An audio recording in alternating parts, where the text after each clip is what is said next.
Bismillahirrahmanirrahim. Assalamualaikum warahmatullahi wabarakatuh. Yang dihormati Profesor Dr. Marina binti Awang, rakan-rakan seperjuangan calon Doktor Pendidikan UPSI. Saya Junaidi bin Yunus, hari ini ingin berkongsi tentang pengalaman saya sebagai penolong pengarah di Jabatan Pendidikan Negeri Sabah. Saya menjadi penolong pengarah di Jabatan Pendidikan Negeri Sabah sudah 12 tahun, sejak daripada 2011. Dan saya bertugas sebagai pegawai aduan dan siasatan. Tidak pernah berubah portfolio. Saya sudah melalui 6 orang pengarah di Jabatan Pendidikan Negeri Sabah.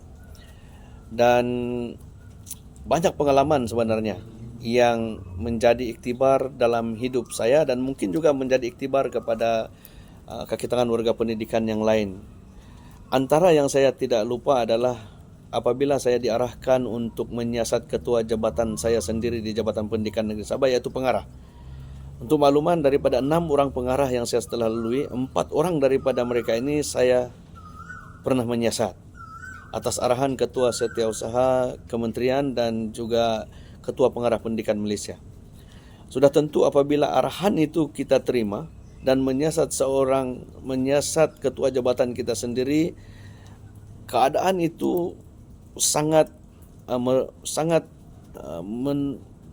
menekan dari segi minda dan kita dan diri saya. Walau bagaimanapun, dengan beberapa faktor yang saya ambil, fokus, komitmen, dan perancangan strategi. Alhamdulillah semuanya berjalan dengan lancar. Dan Alhamdulillah semuanya memberi kepuasan kepada semua pihak, termasuklah pengadu itu sendiri. Banyak lagi pengalaman sebenarnya sepanjang aduan dan siasatan ini. Dan apabila kita bercakap tentang aduan dan siasatan, sudah tentulah ianya melibatkan perkara-perkara yang melanggar peraturan, isu-isu yang melanggar peraturan pegawai awam dan juga akta pendidikan itu sendiri. Jadi saya berhadapan dengan isu-isu ini untuk diselesaikan sepanjang 12 tahun. Dan sepanjang 12 tahun ini saya sudah mengendalikan sebanyak 9.974 aduan. Dan daripada 9.974 aduan itu, hanya 4 kali sahaja dalam rekod saya pengadu tidak berpuas hati dengan tindakan yang saya beri. Dan ini menjadi kebanggaan kepada saya lah sebagai pegawai aduan, kerana 9.970 itu telah memuaskan hati semua pihak dan telah menyelesaikan isu itu dengan baik. Prinsip saya sejak 2011 masuk dan menerima jawatan sebagai pegawai aduan dan siasatan adalah membaiki dan mendidik terlebih dahulu sebelum menghukum. Menghukum adalah perkara yang seterusnya. Itu prinsip saya. Dan Alhamdulillah ramai warga pendidikan di Sabah ini yang saya telah bina melalui prinsip saya ini. Prinsip membina dan mendidik terlebih dahulu.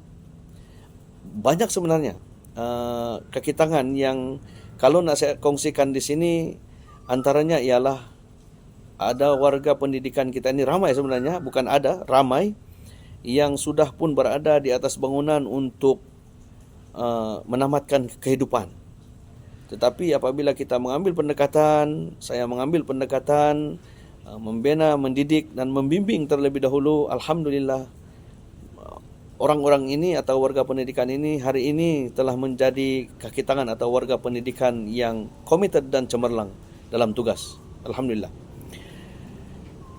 Rekan-rekan sekalian, tuan-tuan dan puan-puan, kebanggaan saya sebenarnya, salah satu lagi kebanggaan saya di dalam ataupun pengalaman yang saya sangat banggalah, daripada 6 orang pengarah ini yang silih berganti, saya tidak pernah berubah portfolio. Dan mereka ini mengekalkan saya di situ, kemungkinan atas kepercayaan terhadap pengendalian saya dalam bidang aduan dan siasatan. Apapun, hari ini saya berbangga kerana hari ini genaplah saya menjalankan tugas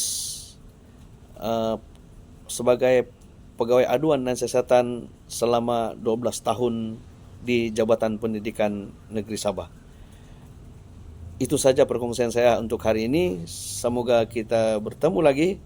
Sekian. Assalamualaikum warahmatullahi wabarakatuh.